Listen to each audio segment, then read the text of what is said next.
Welcome back to kitchen tales. Frozen blackberries. കുറേ പേര് ഞാൻ ഈ വീഡിയോ ഇട്ടപ്പോൾ ഇൻസ്റ്റാഗ്രാമിൽ വീഡിയോ ഇട്ടപ്പോൾ ഇത് റാസ്ബെറി ആണെന്നൊക്കെ പറഞ്ഞു. പക്ഷേ ഇത് ഫ്രോസൺ ആയതുകൊണ്ടാണ് ഇങ്ങനത്തെ കളറിലിരിക്കുന്നത് കേട്ടോ. അല്ലെങ്കിൽ ശരിക്കും ചെടിയിൽ നിൽക്കുമ്പോൾ നല്ല ബ്ലാക്ക് ആയിട്ട് വരും. അപ്പോൾ ഇത് വെച്ച് നമ്മളൊരു കോൺസെൻട്രേറ്റ് ഉണ്ടാക്കാൻ പോവുക. നല്ല പുളിയാണ് കേട്ടോ, ഒരു രക്ഷയില്ലാത്ത പുളിയാണ്. ഷുഗറും കൂടി ഇട്ടാലേ നമുക്കത് കഴിക്കാൻ പറ്റുള്ളൂ. കറുപ്പ് കളറാകുമ്പോൾ മധുരമുണ്ട് കേട്ടോ. എങ്ങനെയുണ്ട് പീച്ചസിൻ്റെ ടേസ്റ്റ്? ജ്യൂസ് അടിച്ചാൽ നല്ലതായിരിക്കില്ലേ?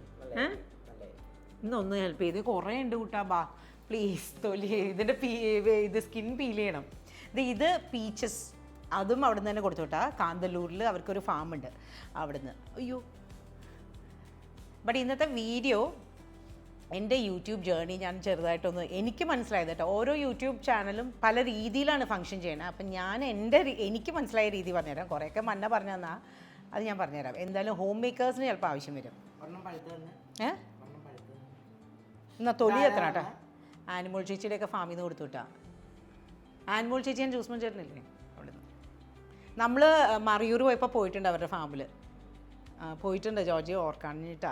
അപ്പം ഞാൻ ആനി ചേച്ചിനോട് തന്നെ റെസിപ്പി ചോദിച്ചിട്ടാ. റെസിപ്പി അല്ല, ഇത് എങ്ങനെയാണ് ഫ്രിഡ്ജിൽ വെക്കേണ്ടത്. ഇതിപ്പോൾ പീച്ചസ് എപ്പോഴും തൊലിയെത്തി കുരു മാറ്റിയിട്ട് പീസായിട്ട് തന്നെ ഫ്രോസൺ ചെയ്യുക, ഫ്രീസ് ചെയ്യുക. ആൻഡ് ബ്ലൂബെറി നമ്മുടെ ഷുഗർ സിറപ്പ് വേറെ ആക്കിയിട്ട് തണുത്ത് കഴിയുമ്പോൾ ബ്ലൂബെറി ജ്യൂസ് മിക്സിയിൽ വെള്ളം ഇല്ലാണ്ട് അരിച്ചിട്ട് എടുത്തു വെക്കുക. അപ്പം അതാ ചെയ്യാൻ പോണേ. ഇത് നല്ല ലിപ്സ്റ്റിക് ആണ്, നല്ല കളർ. ആൻഡ് അത് മുഖത്ത് നമ്മുടെ ചീക്സിലൊക്കെ ഇട്ടിട്ട് അത് അതുപോലെ തന്നെ നിൽക്കുന്നുണ്ട്. ഞാൻ നേരത്തെ നോക്കിയപ്പോൾ ഫോണില്ല. അതെ, നിങ്ങൾ പറയണ പോലത്തെ ലിപ് കളറാണ് വരുന്നത്. അതെ, കളറല്ലേ? നല്ലതാണോ? എനിക്ക് ചീക്സിൽ എനിക്ക് ഇഷ്ടമായി കളർ അല്ലേ. ബ്ലാക്ക്ബെറി കോൺസെൻട്രേറ്റിന് ഞാൻ ഷുഗർ സിറപ്പ് ആക്കി. ജോർജി എത്ര പ്രാവശ്യം പറഞ്ഞു ബ്ലാക്ക്ബെറി ആണിത്. ബ്ലാക്ക്ബെറി കോൺസെൻട്രേറ്റിന് ഷുഗർ സിറപ്പ് ആക്കി വെച്ചിട്ടുണ്ട്. 2 ലിറ്റർ വെള്ളത്തിന് 1 കിലോ പഞ്ചസാര. അത്രയും ഇങ്ങനെ തിളപ്പിച്ച് ഇതുപോലെ കട്ടിയാക്കി. ലൈം കോൺസെൻട്രേറ്റിനും ഇതുപോലെ തന്നെ ചെയ്യേണ്ട കേട്ടോ. ഇനിയിപ്പോൾ ഇത് ജ്യൂസ് അരിച്ചിട്ട് ഈ ഷുഗർ സിറപ്പിലോട്ട് ആഡ് ചെയ്യും. അപ്പോൾ പിന്നെ ഒറ്റ കട്ട പോലെ ഇരിക്കില്ല എന്നാണ് ആൾ പറഞ്ഞത്. ഇതിലധികം വെള്ളം ഇല്ലാതെ വേണം ഇങ്ങനെ മിക്സിയിൽ ഗ്രൈൻഡ് ചെയ്യാനായിട്ട്. ഇനി യൂട്യൂബിൻ്റെ കാര്യം ഞാൻ പറയാം കേട്ടോ. ഞാൻ പുറത്ത് പോകുമ്പോൾ തന്നെ എൻ്റെ ഫ്രണ്ട്സിനെ ചോദിക്കണേ ഇതിനകത്തുനിന്ന് എങ്ങനെയാണ് ഇൻകം വരണേന്ന്. ഒരുപാട് അറിഞ്ഞു പോരുത് കേട്ടോ. ഇതിനകത്ത് കുരുക്കളുണ്ട്, നിറച്ചും കുരുവുണ്ട്. അപ്പോൾ അതുകൊണ്ട് ഒരുപാട് അരിഞ്ഞു കഴിഞ്ഞാൽ ആ കുരുവും അറിഞ്ഞു പോകും. അതുകൊണ്ട് ഇങ്ങനെ ക്രഷ് ചെയ്യണ പോലെ ചെയ്യണം, എന്നിട്ട് അരിക്കണം. ഇത് കണ്ട വരുന്നത് കണ്ട. അപ്പം നമ്മൾ എന്താ പറഞ്ഞത്, ഇൻകം റവന്യൂ വരുന്നത് എൻ്റെ പേജിനെ ഞങ്ങൾ നോക്കുകയാണെങ്കിൽ വ്യൂസിനേക്കാളും കൂടുതൽ കോണ്ടൻറ്റിൻ്റെ സ്ട്രെങ്ത്ത് ഭയങ്കരമായിട്ട് യൂട്യൂബ് നോക്കുന്നുണ്ട്. അതൊക്കെ ഞാൻ നേരത്തെ യൂട്യൂബിലും ഉണ്ടായിരുന്നില്ല, ഇൻസ്റ്റാഗ്രാമിലും ഉണ്ടായിരുന്നില്ല. രണ്ടും തുടങ്ങിയത് എൻ്റെ പേജ് സ്റ്റാർട്ട് ചെയ്തപ്പോഴാണ്, ഇൻസ്റ്റാഗ്രാം പേജ്. അതുകൊണ്ട് യൂട്യൂബിനെ പറ്റി ഒരു ഐഡിയ ഉണ്ടായിരുന്നില്ല. ആൻഡ് ഇൻസ്റ്റാഗ്രാം തുടങ്ങി 1.5 കൊല്ലം കഴിഞ്ഞപ്പോഴാണ് യൂട്യൂബ് തുടങ്ങിയത്. ചില്ലറ പാടല്ലായിരുന്നു കേട്ടോ അതിനകത്ത്. എനിക്ക് യൂട്യൂബിൽ എനിക്ക് കുറച്ച് എനിക്ക് തോന്നുന്നു 1 ഇയർ എടുത്തു ആൾക്കാരൊന്ന് എന്നെ കുക്കായിട്ട് ആക്സെപ്റ്റ് ചെയ്യാനായിട്ട്. അതെന്താ കാരണം എന്ന് എനിക്കറിയില്ല. ചിലപ്പോൾ ഇനി ഓവറായിട്ട് ഡ്രസ്സ് ചെയ്തിട്ടാണ് എന്താ സംഭവം എന്ന് എനിക്കറിയില്ല. റവന്യൂവിനെ പറ്റി പറയുകയാണെങ്കിൽ 1000 സബ്സ്ക്രൈബേഴ്സ് ആയി കഴിയുമ്പോഴാണ് നമ്മുടെ ചാനൽ മോണിറ്റൈസ് ആണ്. ആൻഡ് 4000 വ്യൂസും ആവണം. അപ്പോൾ എനിക്കത് ഇൻസ്റ്റാഗ്രാം പേജ് ഉള്ള കാരണം അത് വിത്തിൻ 3 മന്ത്സ് നടന്നു മോണിറ്റൈസേഷൻ. അല്ലെങ്കിൽ നോർമലി നമ്മൾ യൂട്യൂബ് തുടങ്ങുകയാണെങ്കിൽ ഇപ്പോൾ എൻ്റെ പോലത്തെ പേജാണെങ്കിൽ ഒരു കൊല്ലം എടുക്കും അങ്ങനെ ഒരു സ്റ്റേജിലേക്ക് എത്താനായിട്ട്. അപ്പോഴേക്കും നമ്മൾ തളർന്നൊടിഞ്ഞിട്ടുണ്ടാവും. അത്രയും പാടാട്ടോ യൂട്യൂബിലോട്ട്. ഇപ്പം നമുക്കൊന്ന് പുതിയൊരു ഇതിലേക്ക് കയറണമെങ്കിൽ ആൻഡ് നന്നായിട്ട് സംസാരിക്കാൻ അറിയണം. അതൊക്കെയായിരുന്നു എൻ്റെ സ്ട്രെങ്ത് അല്ലാത്ത കാര്യങ്ങൾ. സത്യം പറഞ്ഞാൽ ഞങ്ങളുടെ ആദ്യത്തെ യൂട്യൂബ് ചാനൽ ഒരു 6 മാസത്തേക്ക് ഞാൻ സംസാരം ഉണ്ടായിരുന്നില്ല, വോയിസ് ഉണ്ടായിരുന്നില്ല. ഇൻസ്റ്റഗ്രാം പോലെ തന്നെ മിണ്ടാതെ ഇരുന്നിട്ടായിരുന്നേ. ഒട്ടും വ്യൂസില്ല. എത്ര നല്ല റെസിപ്പീസ് ഇട്ടിട്ടും ഒട്ടും വ്യൂസും ഇല്ല. ഒട്ടും നമ്മളെ ആക്സെപ്റ്റ് ചെയ്യുന്നില്ല. വിഷമം എന്ന് പറഞ്ഞാൽ ചില്ലറ വിഷമമല്ല അപ്പോൾ വരണത്. കാരണം ഇൻസ്റ്റഗ്രാം എന്നെ പെട്ടെന്ന് തന്നെ ആക്സെപ്റ്റ് ചെയ്തു. യൂട്യൂബ് ഒരു 6 മാസം ചെയ്തിട്ടും നമുക്ക് ഒട്ടും റെക്കഗ്നൈസേഷൻ ഇല്ല. അങ്ങനെ അവസാനം കുറേ വിഷമിച്ചിട്ടാണ് പുറത്തോട്ട് ഇറക്കുമ്പോൾ ആൾക്കാർ ചോദിക്കാൻ തുടങ്ങി, ഈ ഇൻസ്റ്റഗ്രാമിൽ ഇത്രയും വ്യൂസ്, എല്ലാ വീഡിയോസും above 1 million, 2 million, 3 million, 15 million അങ്ങനെയാണ് പോയിക്കൊണ്ടിരുന്നത്. അപ്പോൾ എല്ലാവരും ചോദിക്കുകയാണ് ഇതിനകത്തൊന്നും ഒരു പൈസയും കിട്ടണില്ല. ഞാനാണെങ്കിൽ കൊളാബ് എടുക്കൂലായിരുന്നു, കാരണം എനിക്ക് കണക്ട് ചെയ്യാൻ പറ്റാത്ത ബ്രാൻഡ്സ് ആണ് വരണമെങ്കിൽ ഞാനത് ചെയ്യൂല. അപ്പോൾ അതിനകത്തൊന്നും 5 പൈസ നമുക്ക് കിട്ടില്ല. അപ്പോൾ യൂട്യൂബ് തുടങ്ങാണ്ട് എനിക്ക് വേറെ വഴിയില്ലായിരുന്നു. ബട്ട് യൂട്യൂബിലേക്ക് പറ്റിയ ഒരു പേഴ്സണാലിറ്റിയേ അല്ലായിരുന്നു ഞാൻ. മെയിനായിട്ട് അവിടെ നന്നായിട്ട് സംസാരിക്കാൻ അറിയണം. സംസാരിക്കാൻ പറഞ്ഞാൽ ക്ലിയറായിട്ട് നമ്മൾ ഈ തമാശയൊക്കെ പറഞ്ഞ് സംസാരിക്കില്ലേ, അതുപോലെ അറിയണം. അതിൽ ഞാൻ ടോട്ടലി യൂട്യൂബ് എന്നല്ല, സാധാരണ ആൾക്കാരുടെ അടുത്ത് തന്നെ സംസാരിക്കാൻ കിട്ടാറില്ല. അപ്പം അത്രയും സ്ട്രഗിൾ ഉണ്ടായിരുന്നേ. നമ്മുടെ സിറപ്പ് റെഡി ആയിട്ടുണ്ട്, ചൂടാറിയിട്ടുണ്ട്. ഇനി ഞാൻ ഈ പൾപ്പിലോട്ട് ആഡ് ചെയ്യട്ടെ കേട്ടോ.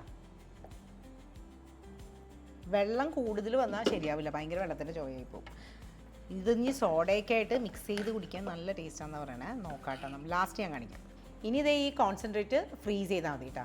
സെറ്റായിട്ടുണ്ട്, പൊളി. പണ്ടെന്ന് വെച്ചാൽ യൂട്യൂബിന് റെസിപ്പീസ് അങ്ങനെ അത്രയും ഉണ്ടായിരുന്നില്ല. ഇപ്പോഴെന്ന് വെച്ചാൽ റെസിപ്പീസ് കിട്ടാൻ ഒരു ബുദ്ധിമുട്ടുമില്ല. അപ്പം റെസിപ്പീസ് എനിക്ക് ഭയങ്കര കോൺഫിഡൻ്റ് ആയിരുന്നു. പക്ഷേ ഈ കണക്ട് ചെയ്തുള്ള സംസാരം ഉണ്ടല്ലോ, അതാണ് ഇപ്പോൾ യൂട്യൂബിന് മെയിനായിട്ട് വേണ്ടത്.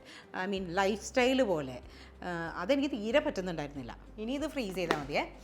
അപ്പോൾ ഇനി പീച്ചസ് ഫുൾ തൊലി ചെത്തിയിട്ട് പീസായിട്ട് എടുക്കണം. ഇനി ഞാൻ ഇൻസ്റ്റാഗ്രാം റീൽസിന് വേണ്ടി, നിങ്ങൾ എൻ്റെ ഷോർട്സ് കണ്ടിട്ടുണ്ടോ? യൂട്യൂബിലുള്ള ആൾക്കാരോടാട്ടോ, അത് ടോട്ടലി ഡിഫറെൻ്റ് ആയിട്ട് എടുക്കണേ. ഭയങ്കര സീരിയസ് ആയിട്ടാണ് യൂട്യൂബിൽ ചെയ്യണത്. ബട്ട് ഇൻസ്റ്റാഗ്രാം ഷോർട്സിനെല്ലാം വേറെ വേറെ ആക്ഷൻ വേണം. ഇപ്പോൾ ഇവിടെ നിന്ന് ഇങ്ങനെയൊക്കെ എടുക്കും. അതൊക്കെയാണ് ഇൻസ്റ്റഗ്രാമിൽ മ്യൂസിക്കായിട്ട് ബ്ലെൻഡ് ചെയ്യണത്. ആൻഡ് അവിടെ അങ്ങനെയാണ് കണ്ട് യൂസ്ഡ് ആയിക്കണേ. ചിരിയൊക്കെ തുടങ്ങിയത്, ചിരിച്ചുകൊണ്ട് വീഡിയോ ചെയ്യണ എല്ലാവരും ഇപ്പോൾ കമൻസിലൊക്കെ കാണാം, ചിരിച്ചുകൊണ്ട് എന്ത് ഹാപ്പി ആയിട്ട് ചെയ്യണമെന്ന്. ഹാപ്പിയാണ്, പക്ഷേ അതൊരു ചെറിയൊരു എഫേർട്ടല്ല, ചെറുതായിട്ട് അങ്ങനെ ഞങ്ങൾ പ്ലാൻ ചെയ്ത് തന്നെ ചെയ്യുന്ന ഒരു കാര്യമാണ്. അതൊക്കെയായിരുന്നു ഇൻസ്റ്റാഗ്രാമിൽ ഹിറ്റാവാനുള്ള മെയിൻ കാരണം. യൂട്യൂബിലാണെങ്കിൽ നേരെ തിരിച്ചു വിട്ടാൽ കൂടുതൽ ഡ്രസ്സ് ചെയ്ത കാരണം റെസിപ്പീസ് അങ്ങോട്ട് മുങ്ങിപ്പോയി ആ ഡ്രസ്സിങ്ങിൽ. അങ്ങനെ എന്തോ സംഭവിച്ചെന്ന് തോന്നുന്നു കുറച്ച് ആൾ. അത് കഴിഞ്ഞ് ഇപ്പോൾ അങ്ങനെയില്ല. ഇപ്പോൾ എല്ലാവരും അത് ആക്സെപ്റ്റ് ചെയ്ത പോലെ എനിക്ക് തോന്നുന്നത്. ഞാനും ഭയങ്കര കംഫർട്ടബിളായി യൂട്യൂബായിട്ട്. ബട്ട് ഇതിൻ്റെ ബിഹൈൻഡ് ദ സീൻസിൽ നടക്കുന്ന പണിയുണ്ടല്ലോ. ഇപ്പോൾ ചിലവർ എന്നോട് ചോദിക്കും, ഹെൽപ്പ് ഉണ്ടല്ലോ, 2 ഹെൽപ്പ് ഉണ്ട് അങ്ങനെയൊക്കെ ചോദിക്കും. ഹെൽപ്പില്ലെങ്കിൽ നമുക്ക് ഗ്രോത്ത് ഇല്ല. അതെനിക്ക് 100% മനസ്സിലായി. കുറച്ച് തുടക്കമൊക്കെ ഞാൻ കിടപ്പായി പോകുമായിരുന്നു വീഡിയോ എടുത്ത് കഴിയുമ്പോൾ. ഹെൽപ്പിൽ എന്ന് വെച്ചാൽ ഒരു ചേച്ചിയായിട്ട് ഞാൻ ചെയ്തിരുന്ന സമയത്ത്. അപ്പോൾ ഇതിനകത്തുനിന്ന് നമുക്ക് നന്നായിട്ട് ഏൺ ചെയ്യാൻ പറ്റും. നിങ്ങൾ വിചാരിക്കുന്നേക്കാളും കൂടുതൽ ഏൺ ചെയ്യാൻ പറ്റും, ഒരു ഇൻവെസ്റ്റ്മെൻറ്റും ഇല്ലാതെ. നമ്മുടെ ക്രിയേറ്റിവിറ്റിയും നമ്മുടെ ഹാർഡ് വർക്കും മാത്രം മതി. ബട്ട് ആ ഒരു സ്റ്റേജിലേക്ക് എത്തണമെങ്കിലുണ്ടല്ലോ, അത് വിചാരിക്കാത്ത പോലത്തെ എഫേർട്ട് ഇടണം. ഞാൻ യൂട്യൂബിൽ സംസാരിക്കാൻ തുടങ്ങിയതിനെ പറ്റി പറയാം കേട്ടോ. ഞങ്ങൾ വീഡിയോ എടുത്ത് തുടങ്ങിയപ്പോൾ ക്യാമറമാൻ തന്നെ ബോറടിച്ചു തുടങ്ങി. ഞാൻ മിണ്ടണില്ല, 10 റെസിപ്പീസ് ചെയ്യണം, ഒന്നിനും മിണ്ടണില്ല. എൻ്റെ പൊന്ന് ജോർജി. അപ്പോൾ അറിയാലോ, നമ്മൾ കംഫർട്ട് സോണിൽ നിന്ന് മാറാണ്ട് എനിക്ക് ഒന്നും കിട്ടില്ലെന്ന് മനസ്സിലായി. അപ്പോൾ ക്യാമറമാൻ പറഞ്ഞു, മാഡം ചുമ്മാ ഒന്ന് വർത്താനം ചുമ്മാ എന്തെങ്കിലും ഒരു ഡയലോഗ് ഇട്ട് വെക്ക്, നമുക്ക് റെക്കോർഡ് ചെയ്ത് നോക്കാമെന്ന്. അങ്ങനെ എൻ്റെ വോയിസ് ഒന്ന് റെക്കോർഡ് ചെയ്തു. അപ്പോൾ വലിയ വൃത്തിയോടെ എനിക്ക് തോന്നിയില്ല. എവിടേക്കോ അങ്ങനെ എനിക്കെന്തോ കണക്ട് ചെയ്യാൻ പറ്റി. പിന്നെ മന്ന സിനിമാറ്റോഗ്രഫി കഴിഞ്ഞ് വന്നു. ഒരു ഫുൾ വീഡിയോ ഞങ്ങൾ വോയിസ് കൊടുത്തുകൊണ്ട് ചെയ്തു. അപ്പോൾ ആക്ച്വലി എനിക്ക് ഇഷ്ടമായി, കുറേ കൂടെ റെസിപ്പീസ് ക്ലിയർ ആവണ പോലെ എനിക്ക് തോന്നി. അങ്ങനെ പക്ഷെ ആ വീഡിയോയിൽ ഞാൻ വോയിസ് കൊടുത്തു കഴിഞ്ഞല്ലോ, അത് കഴിഞ്ഞിട്ട് സത്യം പറഞ്ഞാൽ ബോധം കിട്ടി വീണു. അതുപോലെ ആയിപ്പോയി. വോയിസ് കേൾക്കലും ബോധം പോണതും ഒരേപോലത്തെ അവസ്ഥയില്ലേ. അത് എനിക്ക് തോന്നുന്നില്ല യൂട്യൂബേഴ്സിന് ആർക്കെങ്കിലും അത് ജോർജി യൂട്യൂബേഴ്സിന് ആർക്കെങ്കിലും അങ്ങനത്തെ ഒരു ഇത് നടന്നിട്ടുണ്ടോ എന്ന് എനിക്കറിയില്ല. കാരണം എപ്പോഴും വർത്തമാനത്തിൽ ഭയങ്കര കോൺഫിഡൻ്റ് ആയിട്ടുള്ള ആൾക്കാരാണ് യൂട്യൂബിൽ ഇറങ്ങുന്നത്. ഞാനെന്ന് പറഞ്ഞാൽ അതാണ് എൻ്റെ ആകെ കൂടെ ഉള്ളൊരു കുറവായിട്ട് എനിക്ക് തോന്നിയിട്ടുള്ളായിരുന്നു ഈ ചാനൽ തുടങ്ങണേക്കാളും മുമ്പ്. എൻ്റെ അമ്മ ഇതിനെ ഹെൽപ്പ് വേണം കേട്ടോ, ക്ഷമയില്ല, കുറേ ഉണ്ട്. ചേച്ചിമാരെ കൂടി വിളിക്കട്ടെ. പിന്നെ കുറേ പേരുടെയൊക്കെ സംശയമാണ് സ്ലീവ്ലെസ് ബ്ലൗസ് ഇട്ടുകൊണ്ടാണ് ഇത്രയും വ്യൂസ് കിട്ടിയെന്ന്. ബട്ട് ഇപ്പം ഞാൻ ബാക്കിൽ നിന്ന് ഇത്രയും എന്താ പറയുക, കുക്ക് ചെയ്യണ കാര്യം അവർ മറന്നുപോയോ എന്താണെന്ന് എനിക്കറിയില്ല. അങ്ങനെയൊക്കെ ചോദിക്കുമ്പോൾ നമ്മുടെ കൺട്രോൾ പോവും. അപ്പോൾ പിന്നെ ഞാൻ എഫേർട്ട് ഇടാൻ തുടങ്ങി ആക്ച്വലി. അപ്പോൾ പിന്നെ എനിക്ക് തോന്നുന്നു യൂട്യൂബും. പിന്നെ അടുത്ത ഡയലോഗ് ഇൻസ്റ്റഗ്രാം തുടങ്ങി കുറച്ച് കഴിഞ്ഞപ്പോൾ എന്നെ അറിയണ ആൾക്കാരുടെ ഡയലോഗാണ് കേട്ടോ. നീതു വാ തുറക്കല്ല കേട്ടാ. ഇതൊക്കെ കേട്ട് കഴിഞ്ഞാൽ നമ്മൾ ഏത് പ്രഷറിൽ നിന്നും ഏത് ഇതിൽ നിന്നും ഏത് കംഫർട്ട് സോണിൽ നിന്നും ചാടി പുറത്തിറങ്ങും. എൻ്റെ അമ്മ എഫേർട്ട് ഇട്ടതിനെ പറ്റി ഓർത്താലേ കണ്ണ് നിറഞ്ഞു കൂട്ടുക. അത്രയും എഫേർട്ടാണ്. അപ്പോൾ നിങ്ങൾക്ക് ഏതെങ്കിലും ഒരു കംഫർട്ട് സോണിൽ നിന്ന് പുറത്ത് വന്നാലേ നമുക്ക് നെക്സ്റ്റ് ലെവലിൽ എത്താൻ പറ്റുള്ളൂ.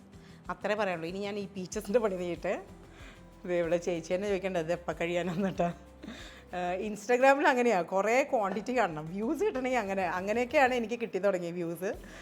ബട്ട് ക്വാണ്ടിറ്റിയിൽ ഉണ്ടാക്കിക്കൊണ്ടിരുന്നത് ഞാൻ എൻ്റെ പാർട്ടി ഓർഡേഴ്സൊക്കെ ചെയ്തിരുന്നത്. ആ ക്വാണ്ടിറ്റി ആയിരുന്നു നിങ്ങൾ കണ്ടുകൊണ്ടിരുന്നത്. ജോജി ഇടയ്ക്കിടയ്ക്ക് എന്തിനാണ് ഇങ്ങനെ വിളിക്കണേ? പിന്നെ എന്നെ സപ്പോർട്ട് ചെയ്യുന്നത് 3 പേരുണ്ട്, 4 പേരുണ്ട്. 2 പേര് എന്നെ ഹെൽപ്പ് ചെയ്യും, ഷാഹിദയും ഈ ചേച്ചിയും. ആൻഡ് ക്യാമറമാൻ എല്ലാം തുടക്കം തൊട്ടിട്ടുണ്ടായിരുന്ന ക്യാമറമാനാണ് ഫ്രെഡി. പിന്നെ മന്ന എല്ലാം എഡിറ്റ് ചെയ്ത് ആൻഡ് ഐഡിയാസും തന്നുകൊണ്ടിരുന്നു, കോണ്ടന്റ് എങ്ങനെ ഡെവലപ്പ് ചെയ്തെടുക്കണം എന്ന്. പിന്നെ ജിജോയുടെ ഫുൾ സപ്പോർട്ട്. ആൻഡ് ജോർജി ഇങ്ങനെ കുത്തിത്തിരിപ്പുണ്ടാക്കുന്ന പോലെ സംസാരിച്ചിട്ട് എന്നെ സപ്പോർട്ട് ചെയ്തുകൊണ്ടിരിക്കും, ചോദിച്ചുകൊണ്ടിരിക്കും. അവൻ എപ്പോഴും ചെക്ക് ചെയ്ത് അമ്മയ്ക്ക് എത്ര പൈസ കിട്ടി യൂട്യൂബിൽ ചെക്ക് ചെയ്യുന്ന ആള് ജോർജിയാണ്. അതുകൊണ്ട് നമുക്ക് വീട്ടിൽ നിന്ന് കിട്ടുന്ന അപ്രീസിയേഷൻ ചില്ലറയല്ല. നമ്മളൊരു എക്സ്ട്രാ എഫേർട്ട് ഇട്ടുകൊണ്ട് ഒരു കാര്യത്തിലോട്ട് ഇറങ്ങുമ്പോൾ അതെല്ലാവരും മനസ്സിലാക്കുമെന്ന് എനിക്ക് തോന്നുന്നു. പിന്നെ മന്ന എഡിറ്റ് ചെയ്യുന്നതിന് ഞങ്ങൾ പേ ചെയ്യുന്നുണ്ട്. അങ്ങനെ എല്ലാവരും എക്സ്ട്രാ പേ ചെയ്തിട്ടാണ് ചെയ്യുന്നത്. ആൻഡ് ജോർജി ഇപ്പോൾ സബ് ടൈറ്റിൽ ആഡ് ചെയ്യൽ ആദ്യം ജോർജി ആയിരുന്നു, അതും പെയ്ഡാണ്. അത്രയും ഇപ്പം പക്ഷേ ആളെ കിട്ടണില്ലാണ്. ഇപ്പം സബ് ടൈറ്റിൽ വേറെ ആളെ ഏൽപ്പിച്ചു. ബട്ട് ആദ്യം ജോർജി അങ്ങനെയായിരുന്നു ഏൺ ചെയ്തുകൊണ്ടിരുന്നത്. അങ്ങനെ ഒരു ഫുൾ ഫാമിലിയുടെ ഒരു സംഭവമായി മാറിയിട്ടാണ് കിച്ചൺ ടേൽസ് ബൈ നീതു. ഈ പീച്ചസ് ശരിക്കും ഒരു പ്ലമ്മിൻ്റെ ഒക്കെ ടേസ്റ്റ് ആട്ടാ. പ്ലമ്മിൻ്റെയും ആപ്പിളിൻ്റെയും കൂടി മിക്സ്. ഇതിങ്ങനെ പീസസ് ആയിട്ട് ഫ്രോസൺ ആക്കും, എന്നിട്ട് ജ്യൂസൊക്കെ അടിക്കും. ലാസ്റ്റ് ഞാൻ ഒരു ജ്യൂസ് കാണിച്ചു തരാം. ഇനി back to my YouTube story. പിന്നെ ഇത് ഫാഷൻ കോണ്ടൻറ്റും കൂടി കണക്ട് ചെയ്ത് എങ്ങനെയാക്കിയെന്നൊക്കെ കുറേ പേര് ചോദിക്കാറുണ്ട്. പക്ഷെ അതങ്ങനെ അറിയാണ്ട് തന്നെ സംഭവിച്ചു പോയതാണ്. ഞാൻ അങ്ങനെ ഓർത്തുകൊണ്ടല്ല, ഞാനിങ്ങനെ തന്നെയായിരുന്നു ഡ്രസ്സ്. ഇപ്പോൾ എവിടെയെങ്കിലുമൊക്കെ പോകുമ്പോഴും എനിക്ക് ഡ്രസ്സ് ചെയ്ത് നടക്കാൻ ഇഷ്ടമായിരുന്നു. അപ്പോൾ വീഡിയോസിലും അങ്ങനെ തന്നെയാണ് ചെയ്യാൻ തുടങ്ങിയത്. ലേറ്റർ ഓൺ ഒരു 10 ഡിഷസ് ഉണ്ടാക്കിയാലും വീഡിയോസിൽ വരുന്ന കമൻസൊക്കെ സാരി എവിടുന്ന കമ്മൽ എവിടുന്ന ഇങ്ങനെയൊക്കെ ആവാൻ തുടങ്ങി. അപ്പോൾ ഞാൻ ഓർത്തു ഫാഷനും കൂടി കണക്ട് ചെയ്ത് പോകാമെന്ന്. ബട്ട് അതിനകത്ത് എനിക്ക് അധികമൊന്നും ചെയ്യാനില്ല. അത് ഇതുപോലെ തന്നെയായിരിക്കും എപ്പോഴും കാണാൻ പോണേ. ബട്ട് അതിനുള്ള ഈ ഫാഷനും കുക്കിംഗ് കൂടി കൊണ്ടുപോകണ ഒരു രീതി ഉണ്ടല്ലോ, അതിന് പ്ലാനിങ് ഞാൻ നന്നായിട്ട് ചെയ്യും. ഇപ്പോൾ സാരി ഡിഷസ് നേരത്തെ പ്ലാൻ ചെയ്യും. ഇപ്പോൾ ഞാൻ ഒരു എക്സാമ്പിൾ പറയും, ബ്ലാക്ക്ബെറിയും പീച്ചും കൂടി ആയിട്ടുള്ള വീഡിയോ അല്ലേ ഞങ്ങൾക്ക് ഇന്ന് ചെയ്യേണ്ടത്. അപ്പോൾ ഒരു സാരിയിലൊരു കളർഫുൾ ഒരു തീം കൊണ്ടുവരാമെന്ന് ഓർത്തു. കുറച്ചൊരു അങ്ങനെ ഭയങ്കര ഒരു ഹെക്റ്റിക് കുക്കിംഗ് വീഡിയോ അല്ലല്ലോ, ഇതെനിക്ക് സിമ്പിളായിട്ടുള്ളൊരു സാധനം. അപ്പോൾ അത് കാരണം അങ്ങനെ ഡ്രസ്സപ്പ് ചെയ്യാമെന്ന് പറഞ്ഞൊരു ഫണ്ണി വേയിൽ അങ്ങനെ ചെറിയൊരു കുറേ തിങ്ക് ചെയ്യും. പാത്രങ്ങൾ യൂസ് ചെയ്യുന്നത് വരെ തിങ്ക് ചെയ്തിട്ടാണ് വീഡിയോ ഉണ്ടാക്കുന്നത്.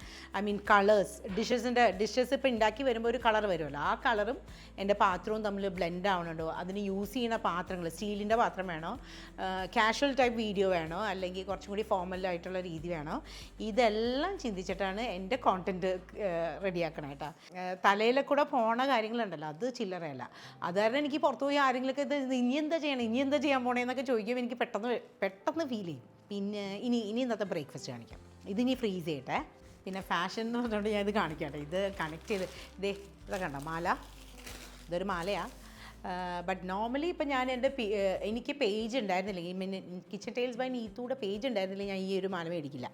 ബട്ട് എൻ്റെ വീഡിയോസിൽ വരണമെങ്കിൽ ചിലപ്പോൾ നെഗറ്റീവ് കമൻസ് ആയിരിക്കും, ചിലപ്പോൾ പോസിറ്റീവ് കമൻസ് ആയിരിക്കും, എന്താണ് ഈ കഴുത്തിലിട്ടേക്കണേ. ബട്ട് എനിക്ക് ഈ മാല ഇഷ്ടപ്പെട്ടു, അപ്പോൾ മനഃപൂർവ്വം ഇത് മേടിച്ചു. ഇത് ഞാൻ യൂസ് ചെയ്യട്ടെ എന്തായാലും. ഇത് എൻ്റെ ഒരു ടൈപ്പ് ഒരു ഡ്രസ്സിങ് കൂടിയാണ്, അങ്ങനെയും കൂടിയാണ് ഇങ്ങനെ ഫാഷൻ കോണ്ടൻറ്റും കുക്കിംഗ് കൂടി ഒരുമിച്ച് വന്നിരുന്നത്. പിന്നെ അത് ഈ മാല, ഇത് കണ്ടോ, ഇതൊക്കെ നോർമലി ഞാൻ അങ്ങനെ അധികം പേരൊന്നും ഇട്ടുകൊണ്ട് നടക്കണമെന്ന് ഞാൻ കണ്ടിട്ടില്ല. ഞാൻ പെയർ ചെയ്യുന്ന രീതി ഒരു വ്യത്യാസമുണ്ട്. അങ്ങനെ ആ ഒരു വ്യത്യാസമാണ് എൻ്റെ പേജിൽ കൂടെ സ്റ്റാൻഡ് ഔട്ട് ചെയ്ത് നിന്നത്. ഇത് കണ്ടോ, ഇതുപോലെ വലിയ സാധനങ്ങൾ. പിന്നെ ഇത് പിന്നെ എല്ലാവരും ഇടും. എല്ലാ ആഴ്ചയിലും ചെറിയൊരു പൈസ ഇതുപോലത്തെ കാര്യങ്ങൾക്ക് മാറ്റി വെക്കും. അല്ലെങ്കിൽ എന്താ പറയുക, എല്ലാ ദിവസവും ഡിഫറെൻറ്റ് ഡ്രസ്സ് വേണം, ആക്സസറീസ് വേണം. അപ്പോൾ ഇതും എൻ്റെ ഒരു ചെറിയൊരു ഇൻവെസ്റ്റ്മെൻറ്റ്, ഐ മീൻ എൻ്റെ വർക്കിലേക്കുള്ള ഇൻവെസ്റ്റ്മെൻറ്റ് പോലെയാണ് ഈ ഫാഷനും കണക്ട് ചെയ്തുകൊണ്ട് തന്നെ. അതും വേണം, ഗ്രോത്തിന് വേണ്ട എല്ലാ കാര്യങ്ങളും നമ്മൾ ചെയ്യുക, അതാണ് മെയിനായിട്ട്. അത് വേണ്ട ഇത് വേണ്ട എന്നൊന്നും പറഞ്ഞാൽ വ്യൂസ് ഇപ്പോൾ അത്ര ഈസി അല്ല. എന്തൊക്കെയായാലും ഈസി അല്ല, ഇൻസ്റ്റാഗ്രാം അതെ, യൂട്യൂബ് അതെ. ഇനി ഞാൻ കഴിക്കാൻ പോവാം. ഇനി ഇന്നത്തെ ബ്രേക്ക്ഫാസ്റ്റിന് മണിപ്പുട്ട്, ഇടയിൽ ഞാൻ പ്രോൺസിൻ്റെ മസാലയും ഫില്ല് ചെയ്തു. ഇത് ഇത്തിരി പണിയാട്ടോ, വീഡിയോ ഫുൾ റെസിപ്പി ആയിട്ട് കാണിക്കാൻ കുറച്ച് സമയമെടുക്കും. പക്ഷേ ആരെങ്കിലും ഒരാളും കൂടി വേണം ഹെൽപ്പ്. നമ്മളിങ്ങനെ പൊടി ഇടയ്ക്ക് ഇങ്ങനെ ഇട്ട് കൊടുത്തോണ്ടേ ഇരിക്കണം, എന്നാലേ ഇത് റെഡി ആവുള്ളൂ. ഇതൊക്കെ എൻ്റെ റെസിപ്പിയല്ല, ഷാഹിദയുടെ റെസിപ്പിയാണ്. ബട്ട് അത് ഞങ്ങൾ രണ്ടുപേരും കൂടി ഒരു ദിവസം കാണിക്കാവേ. ചില ആൾക്കാർക്ക് ഈ ഇടിയപ്പത്തിനേക്കാൾ ഈ പുട്ടിനേക്കാളൊക്കെ ഇഷ്ടം ഈ മണിപ്പുട്ടാണ്. ബട്ട് ഞാനങ്ങനെ ഭയങ്കര ഫാനല്ല, പക്ഷേ ഇത് നല്ല ടേസ്റ്റ് ഉണ്ട്. ചെമ്മീനും കൂടി ഫില്ല് ചെയ്തപ്പോൾ.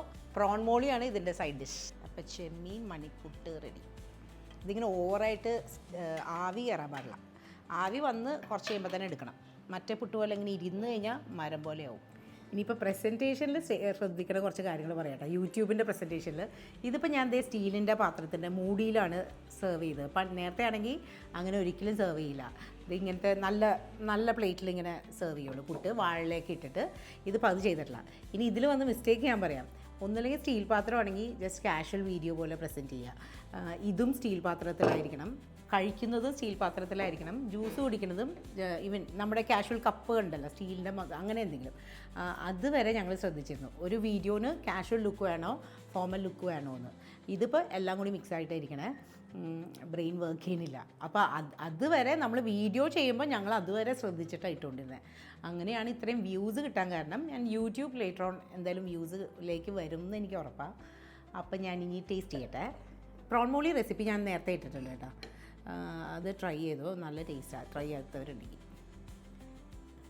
ഇത് നമ്മുടെ സ്റ്റൂ ഒക്കെ ഉണ്ടല്ലോ അതിൻ്റെ കുറച്ചുകൂടി പൊടിയുള്ള വേർഷൻ. 2 ടൈപ്പിലെ ഇത്തിരി കൂടി വലിയ ടൈപ്പ് ഈ നൂല് പോലെ ഉണ്ടാക്കിയിട്ടുണ്ട്. ഈ നേരിയതായിട്ടുള്ള നൂലിൻ്റെ ഉണ്ടാക്കിയിട്ടുണ്ട്. ഇതാണ് ടേസ്റ്റ്. ഇത് നല്ല ടേസ്റ്റാട്ടോ ആക്ച്വലി. ഞാൻ ആവിയായിട്ട് വെച്ച് പുറത്തോട്ട് എടുത്തപ്പോൾ തന്നെ കുറേ ടേസ്റ്റ് ചെയ്തു. ഇതൊരു രക്ഷയില്ല. ഇത് ഗ്രേപ്പ് ജ്യൂസിൻ്റെ വേറെ ലെവൽ. ഗ്രേപ്പും സ്ട്രോബെറിയും കൂടി മിക്സിയിലിട്ട് അടിച്ചാൽ എങ്ങനെ ഇരിക്കും, അതാണ് ഈ ബ്ലാക്ക്ബെറി ജ്യൂസ്. പിന്നെ ഇപ്പോൾ കൊണ്ടുവരും പീച്ച് ജ്യൂസ്, ഇപ്പോൾ കൊണ്ടുവരും. ടേസ്റ്റ് ആയിട്ടാണ്. എനിക്ക് ഹോം മെയ്ഡ് ഭക്ഷണം കഴിച്ച് ഇപ്പോൾ കുറേ പേര് ചോദിക്കും ഹോട്ടലിൽ അവരുടെ റെസ്റ്റോറൻ്റൊക്കെ നടത്തുന്നവർ അവിടെ വന്ന് ടേസ്റ്റ് ചെയ്യുന്നൊക്കെ. ബട്ട് ഇതിപ്പോൾ കഴിച്ച് ഇപ്പോൾ ഇവിടെ നിന്ന് കഴിക്കാൻ ഭയങ്കര ഇഷ്ടമാണ്. ആൻഡ് മെയിൻ തിങ് ഞങ്ങൾ എപ്പോഴും ഉണ്ടാക്കിക്കൊണ്ടിരിക്കണമായിരുന്നു, ഒന്നും മിസ് ചെയ്യുന്നില്ല. Peach juice. ഓ ഇതും പൊളിയാണ്. ഇത് ശരിക്കും ആപ്പിൾ ജ്യൂസ് ഉണ്ടല്ലോ, ആപ്പിൾ ജ്യൂസ് നമുക്ക് ഇത്രയും കട്ടി വരില്ലല്ലോ, അതേ ടേസ്റ്റാണ്. എനിക്ക് ഇതിനേക്കാളും ഇഷ്ടമായത് ഇതാണോ എന്നൊരു സംശയമുണ്ട് കേട്ടോ. ഒട്ടും പ്രതീക്ഷയില്ല പീച്ച് ജ്യൂസ് അടിക്കുമ്പോൾ ഇത്രയും ടേസ്റ്റ് ഉണ്ടെന്ന്. ശരിക്കും ആപ്പിൾ ജ്യൂസിൻ്റെ തിക്കർ വേർഷൻ. ഇപ്പോൾ ട്രൈ ചെയ്യണമെന്ന് പറയാൻ പറ്റില്ല, രണ്ടും കിട്ടാത്ത ഫ്രൂട്ട്സാണ്. അത് കാരണം ഞാൻ പറയണം കേട്ട് ഓർത്ത് വെച്ചു ടേസ്റ്റ്, അല്ലാതെ വേറെ വഴിയില്ല. ഇനിയിപ്പോൾ കഴിഞ്ഞു. യൂട്യൂബിനെ പറ്റി എനിക്ക് ഇത്രയും പറയാനുള്ളൂ കേട്ടോ. ലേറ്റർ ഒരു 3 മാസം കൂടി കഴിയുമ്പോൾ ഇനിയും പറയാനുണ്ടാവും. അപ്പോൾ പറയാം. ബൈ.